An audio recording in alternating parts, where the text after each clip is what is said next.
of course, share one verse with you, ਤੇ ਮੈਂ ਸਿਰਫ ਅੱਜ ਇੱਕ ਹੀ ਸਕ੍ਰਿਪਚਰ ਹੈ ਜਿਹੜੀ ਤੁਹਾਡੇ ਨਾਲ ਪੜਾਂਗੀ, but I want to share a little bit of my conversion testimony. ਤੇ ਮੈਂ ਤੁਹਾਡੇ ਨਾਲ ਜਿਹੜੀ ਕੀ ਹੈ ਆਪਣੀ ਜਿਹੜੀ ਮੁਕਤੀ ਦੀ ਗਵਾਹੀ ਹੈ ਮੈਂ ਤੁਹਾਡੇ ਨਾਲ ਥੋੜੀ ਜਿਹੀ ਉਹ ਸ਼ੇਅਰ ਕਰਨੀ ਚਾਹਾਂਗੀ। Amen. Amen. I just want to start reading when the book of Acts, ਤੇ chapter 4, verse 31. ਤੇ ਆਪਾਂ ਰਸੂਲਾਂ ਦੀ ਕਿਤਾਬ ਉਹਦੀ ਕਿਤਾਬ ਦੇ ਵਿੱਚ ਜਾਵਾਂਗੇ 4 ਦੇ ਵਿੱਚ ਤੇ 31 ਵਰਸ ਦੇ ਵਿੱਚ ਆਪਾਂ ਪੜਾਂਗੇ। तो मैं पंजाबी ਦੇ ਵਿੱਚ ਪੜਾਂਗਾ। ਜਦ ਉਹ ਬੇਨਤੀ ਕਰ ਹਟੇ ਤਾਂ ਉਹ ਥਾਂ ਜਿੱਥੇ ਉਹ ਇਕੱਠੇ ਹੋਏ ਸਨ ਹਿੱਲ ਗਿਆ ਅਤੇ ਸਭ ਪਵਿੱਤਰ ਆਤਮਾ ਨਾਲ ਭਰਪੂਰ ਹੋ ਗਏ ਅਤੇ ਪਰਮੇਸ਼ਰ ਦਾ ਵਚਨ ਦਲੇਰੀ ਨਾਲ ਸੁਣਾਉਣ ਲੱਗੇ। Hallelujah. Amen. So the church were in one place praying. ਤੇ ਜਿਹੜੀ ਜਗ੍ਹਾ ਚਰਚ ਹੈ ਉਸ ਜਗ੍ਹਾ ਤੇ ਕੀ ਹੈ ਜਿਹੜੀ ਜ਼ਿਆਦਾ ਪ੍ਰਾਰਥਨਾ ਦੀ ਜ਼ਰੂਰਤ ਹੈ। And the Bible says when they had prayed, ਤੇ ਬਾਈਬਲ ਕਹਿ ਰਹੀ ਹੈ ਕਹਿੰਦੇ ਜਦੋਂ ਉਹਨਾਂ ਨੇ ਪ੍ਰਾਰਥਨਾ ਕੀਤੀ the place where they were shaken. ਤੇ ਜਿਸ ਜਗ੍ਹਾ ਦੇ ਉੱਤੇ ਉਹ ਸੀਗੇ ਤੇ ਉਸ ਜਗ੍ਹਾ ਤੇ ਉਹ ਕੀ ਹੈ ਹਿੱਲ ਗਏ। And they were all filled with the Holy Spirit. ਤੇ ਉਹ ਸਾਰੇ ਦੇ ਸਾਰੇ ਹੀ ਜਿਹੜੇ ਕੀ ਹੈ ਪਵਿੱਤਰ ਆਤਮਾ ਦੇ ਨਾਲ ਭਰ ਗਏ। And they spoke the word of God. ਤੇ ਉਹ ਉਸ ਸਮੇਂ ਕੀ ਹੈ ਪਰਮੇਸ਼ਰ ਦੇ ਵਚਨ ਨੂੰ ਬੋਲਣ ਲੱਗ ਪਏ। With boldness. ਤੇ ਉੱਚੀ ਸਾਰੀ। With power. ਵਿਦ ਸ਼ਕਤੀ ਦੇ ਨਾਲ। With authority. ਤੇ ਹੋਰ ਕੀ Authority. ਹੋਰ ਉੱਚੀ ਜਿੰਨਾ ਵੀ ਉਹਨਾਂ ਦਾ ਕੀ ਹੈ ਜੋਰ ਸੀਗਾ। Amen. Amen. So what I want to share about myself. ਤੇ ਮੈਂ ਜੋ ਕਿ ਆਪਣੇ ਬਾਰੇ ਤੁਹਾਡੇ ਨਾਲ ਕੁਝ ਸ਼ੇਅਰ ਕਰਨਾ ਚਾਹੁੰਦੀ ਹਾਂ। I was a very young lady. ਤੇ ਮੈਂ ਬਹੁਤ ਜਵਾਨ ਕੁੜੀ ਹਾਂ। In my 16s. ਮੈਂ 60 ਸੀਗੀ। ਸੌਰੀ ਜਦੋਂ ਮੈਂ ਜਵਾਨ ਸੀਗੀ 16 ਸਾਲ ਦੀ ਸੀਗੀ। I'm still young. ਤੇ ਮੈਂ ਹਜੇ ਵੀ ਜਵਾਨ ਹਾਂ। Oh, praise the Lord. Hallelujah. And at that time I was working in an office. ਤੇ ਮੈਂ ਉਸ ਸਮੇਂ ਕੰਮ ਕਰਦੀ ਸੀ ਆਫਿਸ ਦੇ ਵਿੱਚ। There were many girls working that place. ਤੇ ਉਸ ਜਗ੍ਹਾ ਤੇ ਬਹੁਤ ਜਿਹੜੀਆਂ ਕੁੜੀਆਂ ਸੀਗੀਆਂ ਕੰਮ ਕਰਦੀਆਂ ਸਨ। And behind me, ਤੇ ਮੇਰੇ ਪਿੱਛੇ a lady was sitting. ਜਿਹੜੀ ਇੱਕ ਔਰਤ ਸੀ ਮੇਰੇ ਪਿੱਛੇ ਬੈਠੀ ਸੀ। Her name is Sonia Silvia. ਉਹਦਾ ਨਾਮ ਜੋ ਵੀ ਇਹਨਾਂ ਨੇ ਲਿਆ ਸੋਮੀਅਨ She ਸੀਗਾ। was descendant of Japanese. ਤੇ ਉਹ ਕੀ ਹੈ ਜਾਪਾਨ ਦੀ ਸੀਗੀ। And she is a Christian. ਤੇ ਉਹ ਕੀ ਹੈ ਮਸੀਹ ਸੀ। And she had every day her Bible with her. ਤੇ ਉਹਦੇ ਕੋਲੇ ਕੀ ਹੈ ਹਰ ਸਮੇਂ ਕੀ ਹੈ ਉਹਦੇ ਹੱਥ ਦੇ ਵਿੱਚ ਬਾਈਬਲ ਹੁੰਦੀ ਸੀ। On the desk. ਉਹਦੇ ਟੇਬਲ ਦੇ ਉੱਤੇ। That she was working. ਤੇ ਜਦੋਂ ਕੰਮ ਕਰਦੀ ਹੁੰਦੀ ਸੀ। And every opportunity she had. ਤੇ ਉਹਦੇ ਕੋਲੇ ਜਦੋਂ ਵੀ ਕੋਈ ਮੌਕਾ ਹੁੰਦਾ ਸੀ। She was preaching the gospel. ਤੇ ਉਹ ਕੀ ਹੈ ਪਰਮੇਸ਼ਰ ਦੇ ਵਚਨ ਨੂੰ ਦੱਸਣਾ ਸ਼ੁਰੂ ਕਰ She ਦਿੰਦੀ was C. sharing the gospel with us. ਤੇ ਉਹ ਕੀ ਹੈ ਸਾਡੇ ਨਾਲ ਪਰਮੇਸ਼ਰ ਦੇ ਵਚਨ ਨੂੰ ਦੱਸਣਾ ਸ਼ੁਰੂ ਕਰ ਦਿੰਦੀ ਸੀ। And she started to say things that I never heard. ਤੇ ਉਹ ਉਹੇ ਜਿਹੀ ਚੀਜ਼ਾਂ ਦੱਸਣੇ ਸ਼ੁਰੂ ਕਰ ਦਿੰਦੀ ਸੀ ਜਿਹੜੀਆਂ ਮੈਂ ਕਦੇ ਸੁਣੀਆਂ ਹੀ ਨਹੀਂ ਸੀ। I told you that I was from the Catholic Church. ਤੇ ਮੈਂ ਤੁਹਾਨੂੰ ਦੱਸਣਾ ਚਾਹ ਰਹੀ ਹਾਂ ਕਿ ਮੈਂ ਪਿੱਛੇ ਕੈਥੋਲਿਕ ਪਰਿਵਾਰ ਦੀ ਸੀ। I used to go to the mass. ਤੇ ਮੈਂ ਜਾਂਦੀ ਹੁੰਦੀ ਸੀ ਚਰਚਾਂ ਦੇ ਵਿੱਚ Every Sunday. ਹਰ ਐਤਵਾਰ ਨੂੰ। But I never ਤੇ ਮੈਂ ਕਦੇ ਵੀ opened the Bible to read. ਤੇ ਮੈਂ ਕਦੇ ਵੀ ਬਾਈਬਲ ਨੂੰ ਓਪਨ ਨਹੀਂ ਕੀਤਾ ਕਿ ਉਹਨੂੰ ਮੈਂ ਪੜਾਂ। I didn't know the Bible. ਮੈਨੂੰ ਬਾਈਬਲ ਬਾਰੇ ਕੁਝ ਵੀ ਨਹੀਂ ਪਤਾ। My mom had one there. ਤੇ ਮੇਰੀ ਮਮ ਨੂੰ ਇੱਕ ਦਿਨ Opening Psalm 91. ਸੌਰੀ ਇੱਕ ਦਿਨ ਉਹਨਾਂ ਦੀ ਮੰਮਾ ਨੇ ਜ਼ਬੂਰ ਖੋਲਿਆ 91 It was a Catholic Bible. ਤੇ ਉਹ ਜਿਹੜੀ ਕੈਥੋਲਿਕ ਬਾਈਬਲ ਆ ਉਹਦੇ ਵਿੱਚੋਂ But she never read the Psalm 91. ਪਰ ਉਹਨੇ ਪੜਿਆ ਨਹੀਂ ਹੈਗਾ ਜ਼ਬੂਰ 91 ਨੂੰ। So people just thought that opening it in Psalm 91, they will be protected. ਤੇ ਲੋਕ ਕੀ ਸਮਝਦੇ ਆ ਕਿ ਜਦੋਂ ਜ਼ਬੂਰ 91 ਨੂੰ ਕੀ ਹੈ ਉਹ ਖੋਲ ਲੈਂਦੇ ਸਿਰਫ ਉਹ ਸਮਝਦੇ ਆ ਕਿ ਜਿਹੜੀ ਬਲੇਸਿੰਗ ਆਉਂਦੀ ਅਸੀਂ ਕੀ ਹੈ ਕਵਰ ਹੋ ਗਿਆ ਬਸ। But this is not what we should do. ਤੇ ਇਹ ਉਹ ਚੀਜ਼ ਨਹੀਂ ਹੈਗੀ ਜਿਹੜੀ ਕਿ ਅਸੀਂ ਕਰਨੀ ਹੈ। We need to read the Word of God. ਤੇ ਸਾਨੂੰ ਕੀ ਹੈ ਜ਼ਰੂਰਤ ਹੈ ਅਸੀਂ ਉਸ ਵਚਨ ਨੂੰ ਪੜ੍ਹੀਏ And know for ourselves ਤੇ ਅਸੀਂ ਆਪਣੀ ਜ਼ਿੰਦਗੀ ਨੂੰ ਜਾਣੀਏ what God can do for us. ਤੇ ਕੀ ਖੁਦਾ ਸਾਡੇ ਲਈ ਕਰ ਸਕਦਾ ਹੈ। Amen. Amen. So Sonia was there every day trying her best ਤੇ ਜਿਹੜੀ ਇਹਨਾਂ ਦੀ ਫਰੈਂਡ ਸੀ ਉਸ ਜਗ੍ਹਾ ਤੇ ਕੰਮ ਕਰਦੀ ਸੀ, ਉਹ ਆਪਣਾ ਕੀ ਆ ਹਰ ਚੰਗੀ ਚੀਜ਼ ਕਰਨ ਦੀ ਕੋਸ਼ਿਸ਼ ਕਰਦੀ ਸੀ ਉੱਥੇ। And as she started to say things about the returning of Jesus Christ. ਤੇ ਉਹ ਉਸ ਜਗ੍ਹਾ ਤੇ ਕੀ ਹੈ ਦੱਸਦੀ ਹੁੰਦੀ ਸੀ ਯਿਸੂ ਮਸੀਹ ਦੇ ਆਉਣ ਦੇ ਬਾਰੇ। Jesus is coming back soon. ਤੇ ਯਿਸੂ ਮਸੀਹ ਆ ਰਿਹਾ ਜਲਦ ਹੀ। Then she started to talk about the Holy Spirit. ਤੇ ਉਸ ਤੋਂ ਬਾਅਦ ਉਹ ਗੱਲਬਾਤ ਕਰਦੀ ਸੀ ਪਵਿੱਤਰ ਆਤਮਾ ਦੇ ਬਾਰੇ। And then she said we can be baptized in the Holy ਤੇ ਉਹ Spirit. ਗੱਲਬਾਤ ਕਰਦੀ ਹੁੰਦੀ ਸੀ ਕਿ ਅਸੀਂ ਪਵਿੱਤਰ ਆਤਮਾ ਨਾਲ And you ਭਰੇ ਜਾ can ਸਕਦੇ speak ਹਾਂ। in another language. ਤੇ ਉਹ ਕੀ ਹੈ ਗੈਰ ਭਾਸ਼ਾਵਾਂ ਵੀ ਬੋਲਦੀ ਹੁੰਦੀ And C. these are language of the angels. ਤੇ ਉਹ ਉਸ ਸਮੇਂ ਕੀ ਹੈ ਸਵਰਗਦੂਤ ਵੀ ਉਸ ਦੇ ਨਾਲ So what? Tell me again the line. I said what? ਜਦੋਂ ਉਹ ਕਹਿੰਦੀ ਹੁੰਦੀ ਸੀ ਜਿਹੜੇ ਸਵਰਗਦੂਤ ਨੇ ਉਹ ਵੀ ਕੀ ਹੈ ਸਾਡੇ ਆਲੇ ਦੁਆਲੇ ਰਹਿੰਦੇ ਨੇ। ਤੇ ਮੈਂ ਉਹਨੂੰ ਕਿਹਾ ਕੀ? I want it. ਤੇ ਮੈਂ ਮਤਲਬ ਸ਼ੌਕ ਹੋ ਗਈ ਇੱਕ ਤਰ੍ਹਾਂ ਦੀ। How can I have the language ਤੇ ਮੈਂ ਸੋਚਿਆ ਕਿ ਇਹਦੇ ਕੋਲ ਇਹ ਭਾਸ਼ਾ ਕਿੱਥੋਂ ਆ ਗਈ ਹੈ that the angels understand? ਤੇ ਜਿਹੜੀ ਸਵਰਗਦੂਤ ਜਿਹੜੇ ਨੂੰ ਸਮਝ ਸਕਣ। How can I have this language ਤੇ ਮੈਂ ਉਹਨੂੰ ਪੁੱਛਿਆ ਕਿ ਮੈਂ ਇਹਨੂੰ ਕਿਵੇਂ ਲੈ ਸਕਦੀ ਹਾਂ। that you bring power? ਤੇ ਉਹ ਕਹਿੰਦੀ ਇਸ ਨਾਲ ਸ਼ਕਤੀ ਆਉਂਦੀ ਆ। And she was very clever. ਤੇ ਉਹ ਕੀ ਆ ਬੜੀ ਚਲਾਕ ਸੀ। She notes that I was interested. ਤੇ ਉਹ sorry She notes that I was interested पता चला कि in what she was saying. ਉਹਨੂੰ ਪਤਾ ਚੱਲਿਆ ਕਿ ਇਸ ਨੂੰ ਕੀ ਆ ਇੰਟਰਸਟ ਹੈ ਕਿ ਇਸ ਨੂੰ ਉਸ ਚੀਜ਼ ਦਾ ਜਾਣਨ ਦੀ ਇੱਛਾ ਹੈ। In the right time, ਤੇ ਜਦੋਂ ਸਹੀ ਸਮਾਂ ਆਇਆ she said, "Would you like to come to church with me?" ਤੇ ਉਹਨੇ ਇਹਨਾਂ ਨੂੰ ਪੁੱਛਿਆ ਕਿ ਤੁਸੀਂ ਚਾਹੁੰਦੇ ਹੋ ਮੇਰੇ ਨਾਲ ਅੱਜ ਚਰਚ ਚੱਲੋ। And she lived in a different town. ਤੇ ਉਹ ਕੀ ਆ ਹੋਰ ਜਗ੍ਹਾ ਤੇ ਰਹਿੰਦੀ ਹੁੰਦੀ ਸੀਗੀ। And she said, "I will come to pick you up in the ਤੇ station. ਉਹ ਕਹਿੰਦੀ ਮੈਂ ਤੇਰੇ ਘਰ ਆਵਾਂਗੀ ਤੈਨੂੰ ਲੈ And ਕੇ we are ਜਾਣ going to our ਦੇ church, ਤੇ ਮੈਂ ਤੈਨੂੰ ਚਰਚ ਦੇ ਵਿੱਚ ਲੈ ਕੇ the ਜਾਵਾਂਗੀ। Assembly of God in Brazil. Assembly of God? Assembly of God. Yes. Assembly of God, Brazil ਦੇ ਵਿੱਚ। की चर्च ਹਾਂ ਇੱਕ ਤਰ੍ਹਾਂ ਦੀ ਚਰਚ ਹੈ ਅਸੈਂਬਲੀ ਆਫ ਗॉड ਜਿਹੜੀ ਬ੍ਰਾਜ਼ੀਲ ਦੇ ਵਿੱਚ ਹੈ। Amen. Praise the Lord. Amen. So she took me there in that Sunday, ਤੇ ਉਸ ਐਤਵਾਰ ਨੂੰ ਕੀ ਆ ਉਹ ਮੈਨੂੰ ਨਾਲ ਲੈ ਕੇ ਉਸ ਜਗ੍ਹਾ ਤੇ ਗਈ।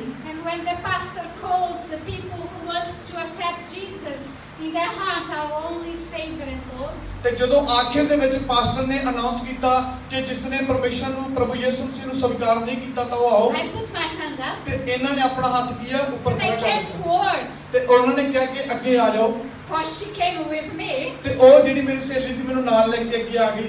and that was the day that I received Jesus Christ ਤੇ as my ਉਹ Lord ਦਿਨ and ਸੀ ਜਿਸ Savior. ਦਿਨ ਮੈਂ ਪ੍ਰਭੂ ਯਿਸੂ ਮਸੀਹ ਨੂੰ ਸਵੀਕਾਰ ਕੀਤਾ। After the service, ਤੇ ਜਦੋਂ ਸਰਵਿਸ ਸਾਰੀ ਖਤਮ ਹੋ ਗਈ I asked them what about the language of the angels. ਤੇ ਇਹਨਾਂ ਨੇ ਉਹਨਾਂ ਨੂੰ ਇੱਕ ਕੁਐਸਚਨ ਪੁੱਛਿਆ ਕਿ ਮੈਂ ਉਹ ਭਾਸ਼ਾ ਜਾਣਨਾ ਚਾਹੁੰਦੀ ਹਾਂ ਜਿਹੜੀ ਸਵਰਗਦੂਤ ਸਮਝਦੇ ਨੇ। She said to me, "You need to come to another meeting. ਤੇ ਉਹ ਕਹਿੰਦੀ ਤੈਨੂੰ ਹੋਰ ਇੱਕ ਐਤਵਾਰ ਆਉਣਾ ਪਊਗਾ ਉਸ ਦੇ ਲਈ। You have a prayer night meeting." ਤੇ ਉੱਥੇ ਕੀ ਹੈ ਅਸੀਂ ਇੱਕ ਰਾਤ ਦੀ ਪ੍ਰੇਅਰ ਮੀਟਿੰਗ ਕਰਾਂਗੇ ਤੂੰ ਉਹਦੇ ਵਿੱਚ ਆ। And the prayer night meeting was from 10 in the night to 5 in the morning. ਤੇ ਜਿਹੜੀ ਉਹ ਪ੍ਰਾਰਥਨਾ ਦੀ ਮੀਟਿੰਗ ਸੀ ਉਹ ਰਾਤ ਦੇ 10 ਵਜੇ ਤੋਂ ਲੈ ਕੇ ਸਵੇਰ ਦੇ 5 ਵਜੇ ਤੱਕ ਦੀ ਸੀ। And the church were there in their knees and pray and pray and ਤੇ pray. ਜਿਹੜੇ ਚਰਚ ਦੇ ਮੈਂਬਰ ਸੀ ਸਾਰੇ ਆਪਣੇ ਗੋਡਿਆਂ ਤੇ ਗਏ ਤੇ ਸਿਰਫ ਪ੍ਰਾਰਥਨਾ ਕਰ ਰਹੇ ਸੀ ਪ੍ਰਾਰਥਨਾ ਹੀ ਕਰ ਰਹੇ ਸੀ। And I want so much the Holy Spirit. ਤੇ ਮੈਨੂੰ ਬਹੁਤ ਜ਼ਿਆਦਾ ਇੱਛਾ ਸੀ ਪਵਿੱਤਰ ਆਤਮਾ ਨੂੰ ਲੈਣ ਦੀ। I said, "Are you come?" ਤੇ ਉਹਨੇ ਪੁੱਛਿਆ ਕਿ ਤੂੰ ਆ ਰਹੀ ਹੈ। I invited my sister. ਤੇ ਮੈਂ ਆਪਣੀ ਸਿਸਟਰ ਨੂੰ ਵੀ I ਇਨਵਾਈਟ said to ਕੀਤਾ her, "You know about the Holy Spirit? ਤੇ Let's ਮੈਂ go ਉਹਨੂੰ ਵੀ ਪੁੱਛਿਆ ਕਿ there." ਤੈਨੂੰ ਪਤਾ ਪਵਿੱਤਰ ਆਤਮਾ ਦੇ ਬਾਰੇ। And my sister came with me. ਤੇ ਮੇਰੀ ਭੈਣ ਮੇਰੇ ਨਾਲ ਆਈ And we were there praying and praying on knees. ਤੇ ਉਹ ਵੀ ਆਪਣੇ ਗੋਡਿਆਂ ਤੇ ਗਈ ਪ੍ਰਾਰਥਨਾ ਕਰਨੀ ਸ਼ੁਰੂ ਕਰ ਦਿੱਤੀ। And suddenly a pastor came and laid his hand upon my head and my sister's head. ਤੇ ਉਸੇ ਸਮੇਂ ਪਾਸਟਰ ਜੀ ਆਏ ਤੇ ਮੇਰੀ ਭੈਣ ਤੇ ਮੇਰੇ ਦੋਨਾਂ ਦੇ ਉੱਤੇ ਕੀ ਹੱਥ And ਰੱਖਿਆ they started to speak in tongues. ਤੇ ਉਸੇ ਸਮੇਂ ਹੀ ਮੈਂ ਪਵਿੱਤਰ ਆਤਮਾ ਨਾਲ ਪਾਕ ਰੂਹ ਨਾਲ ਭਰ ਕੇ ਤੇ ਗੈਰ ਜ਼ਬਾਨਾਂ ਦੇ ਵਿੱਚ And ਬੋਲਣਾ you ਸ਼ੁਰੂ ਕਰ didn't ਦਿੱਤਾ। stop. You didn't stop speaking. ਤੇ ਤੁਸੀਂ ਉਸ ਚੀਜ਼ ਨੂੰ ਰੋਕ ਨਹੀਂ ਪਾਉਂਦੇ ਜਦੋਂ You ਤੁਸੀਂ ਬੋਲਣਾ went ਸ਼ੁਰੂ on ਕਰਦੇ ਹੋ। speaking tongues. ਤੇ ਤੁਸੀਂ ਕੀ ਬਾਰ-ਬਾਰ ਉਸ ਗੈਰ ਜ਼ਬਾਨ ਦੇ ਵਿੱਚ ਬੋਲਦੇ ਜਾਂਦੇ My ਹੋ। family said, "What's happened with you guys?" ਤੇ ਫਿਰ ਮੇਰੇ ਪਰਿਵਾਰ ਨੇ ਮੈਨੂੰ ਪੁੱਛਿਆ ਕਿ ਕੀ ਹੋ ਗਿਆ ਤੈਨੂੰ। Hallelujah. Hallelujah. That was beginning ਤੇ ਇਹ ਕੀ ਹੈ ਸ਼ੁਰੂਆਤ ਸੀ ਮੇਰੀ with the Lord. ਪਰਮੇਸ਼ਰ ਦੇ ਨਾਲ। Amen. Amen. So what I want to share with you today very shortly, ਤੇ ਮੈਂ ਜੋ ਅੱਜ ਤੁਹਾਡੇ ਨਾਲ ਕੁਝ ਸ਼ੇਅਰ ਕਰਨਾ ਚਾਹੁੰਦੀ ਹਾਂ ਬਿਲਕੁਲ ਥੋੜਾ ਜਿਹਾ। people were all together assembled pray and seeking the Lord. ਤੇ ਸਾਨੂੰ ਸਾਰਿਆਂ ਨੂੰ ਕੀ ਜ਼ਰੂਰਤ ਹੈ? ਪ੍ਰਾਰਥਨਾ ਕਰੋ ਤੇ ਪਰਮੇਸ਼ਰ ਨੂੰ ਲੱਭਣ ਦੀ ਕੋਸ਼ਿਸ਼ ਕਰੋ।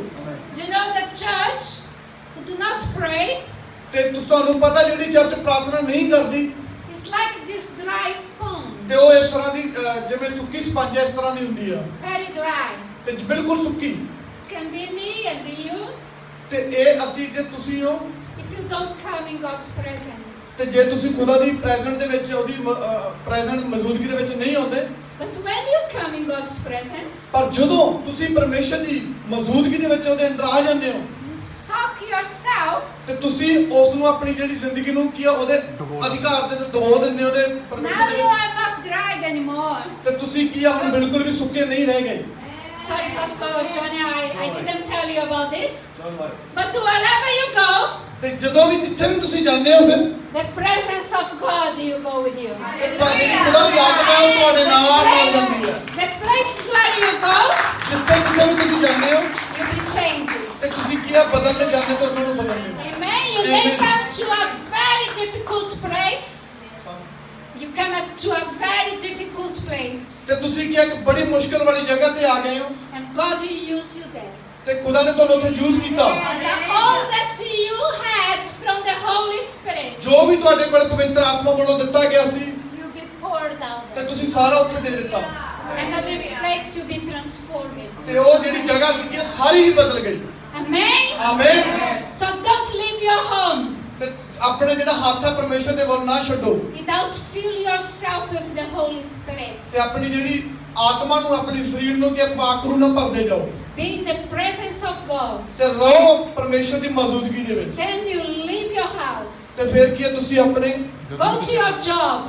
ਘਰ ਛੱਡੋ ਕੰਮ ਤੇ ਨਾ। ਤੇ ਜਦੋਂ ਤੁਸੀਂ ਘਰ ਨੂੰ ਛੱਡੋ ਆਪਣੇ ਕੰਮ ਤੇ ਜਾਂਦੇ ਹੋ Go to school. ਜਾਂ ਸਕੂਲ ਜਾਂਦੇ ਹੋ Go to the market. ਤੇ ਜਾਂ ਮਾਰਕੀਟ ਜਾਂਦੇ ਹੋ And there you are going to leave the presence of God. ਤੇ with ਉਸ you. ਜਗ੍ਹਾ ਤੇ ਵੀ ਤੁਸੀਂ ਖੁਦਾ ਦੀ ਮੌਜੂਦਗੀ ਨੂੰ ਪਵਿੱਤਰ ਆਤਮਾ ਨੂੰ ਛੱਡਦੇ ਜਾਓ। That was that lady who won me to Jesus Christ ਤੇ Jesus. ਇਹ ਉਹ ਲੇਡੀ ਸੀ ਜਿਹੜੀ ਨੇ ਮੇਰੇ ਨਾਲ ਕੀਤਾ ਤੇ ਉਹ ਉਸ ਦਾ ਇਹ ਵੀ ਹੈ। I hallelujah. know that she was a lady of prayer. ਤੇ ਮੈਨੂੰ ਪਤਾ ਕਿ ਉਹ ਜਿਹੜੀ ਔਰਤ ਸੀ ਉਹ ਪ੍ਰਾਰਥਨਾ ਵਾਲੀ ਔਰਤ ਸੀ And her mother on the background, ਤੇ ਮੈਨੂੰ ਪਤਾ ਉਸ ਦੇ ਪਿੱਛੇ when she knew that I was being evangelized, ਮੈਨੂੰ ਪਤਾ ਕਿ ਜਿਹੜਾ ਮੇਰਾ ਜਿਹੜਾ ਗਿਫਟ ਕੀ ਹੈ ਐਵੈਂਜਲਿਸਟ ਹੁੰਦਾ ਹੈ। she fasted and prayed for me. Say it again about the mother, please. Her mother, when she knew that her daughter was sharing the gospel with me, ਤੇ ਜਦੋਂ ਦੀ ਮੰਮਾ ਨੂੰ ਪਤਾ ਲੱਗਿਆ ਕਿ ਜਿਹੜੀ ਮੇਰੀ ਕੁੜੀ ਆ ਇਹ ਜਿਹੜਾ ਖੁਦਾ ਦਾ ਪ੍ਰਚਾਰ ਹੈ ਵਚਨ ਹੈ ਲੋਕਾਂ 'ਚ ਦੱਸ ਰਹੀ ਹੈ she prayed and fasted for me ਤੇ ਫਿਰ ਉਹਨੇ ਕੀ ਹੈ ਇਹਦੇ ਲਈ ਵੀ ਪ੍ਰਾਰਥਨਾ ਕੀਤੀ ਤੇ ਫਾਸਟਿੰਗ ਦੇ ਵਿੱਚ ਗਈ and for my family. ਤੇ ਮੇਰੀ ਪਰਿਵਾਰ ਦੇ ਲਈ ਵੀ ਪ੍ਰਾਰਥਨਾ ਕਰਨੀ And I am the result of this prayer and fasting. ਤੇ ਮੈਂ ਉਸ ਦੇ ਨਾਲ ਕੀ ਹੈ ਉੱਪਰ ਨਤੀਜਾ And my sister ਮੈਂ ਉਸ ਦਾ ਨਤੀਜਾ ਜੋ ਅੱਜ who shared the gospel with me. ਤੇ ਉਸ ਨੇ ਜਿਹੜੀ ਮੇਰੀ ਸਹੇਲੀ ਸੀ ਉਸਨੇ ਮੇਰੇ ਨਾਲ ਜਿਹੜਾ ਖੁਦਾ ਦਾ ਵਚਨ ਸ਼ੇਅਰ ਕੀਤਾ ਸੀ So be in the presence of God. ਤੇ ਕੀ ਹੈ ਤੁਸੀਂ ਵੀ ਪਰਮੇਸ਼ਰ ਦੀ ਕੀ ਹੈ ਪ੍ਰੈਜ਼ੈਂਟ ਦੇ ਵਿੱਚ There ਰਹੋ are many people here in this land ਤੇ ਜਿੰਨੇ ਵੀ ਇਸ ਸੰਸਾਰ ਦੇ ਉੱਤੇ ਮੇਰੇ ਭੈਣ ਭਰਾ ਨੇ that needs to hear the word of God from you. ਤੇ ਤੁਹਾਡੇ ਤੋਂ ਕੀ ਆ ਸਾਰੇ ਖੁਦਾ ਦਾ ਵਚਨ ਸੁਣ And don't worry when you don't have anything more to give. ਤੇ ਜਦੋਂ ਤੁਹਾਡੇ ਕੋਲ ਤੁਸੀਂ ਸਭ ਕੁਝ ਦੇ ਦਿੱਤਾ ਤੁਹਾਡੇ ਕੋਲ ਕੁਝ ਵੀ ਨਹੀਂ ਰਿਹਾ Now you are dried again. ਤੇ ਫਿਰ ਤੋਂ ਤੁਸੀਂ ਸੁੱਕ ਗਏ ਹੋ Very easy. Go back to the presence of ਤੇ God. ਫਿਰ ਤੋਂ ਕੀ ਹੈ ਪਰਮੇਸ਼ਰ ਦੀ ਪ੍ਰੈਜ਼ੈਂਟ ਦੇ ਵਿੱਚ ਜਾਓ Be in prayer, worship, reading the word of ਤੇ God. ਪ੍ਰਾਰਥਨਾ ਕਰੋ ਵਰਸ਼ਿਪ ਕਰੋ ਖੁਦਾ ਦਾ ਵਚਨ ਪੜੋ Be filled with the Holy ਤੇ Spirit. ਉਹ ਫਿਰ ਤੋਂ ਤੁਹਾਨੂੰ ਕੀ ਹੈ ਪਾਕ ਰੂਣਾ ਫਿਰ ਤੋਂ ਭਰ ਦੇਵੇਗਾ And then you go out again. ਤੇ ਫਿਰ ਤੋਂ ਤੁਸੀਂ ਬਾਹਰ ਜਾਓ Amen. Hallelujah. Praise the Lord. Praise the Lord. Amen. I will leave you with this example. May God bless you. I had asked my sister to just get them up in the room and ਤੇ ਮੈਂ ਤੁਹਾਨੂੰ ਇਸ message ਦੇ ਨਾਲ ਤੇ ਚੱਲਾਂਗੀ Amen.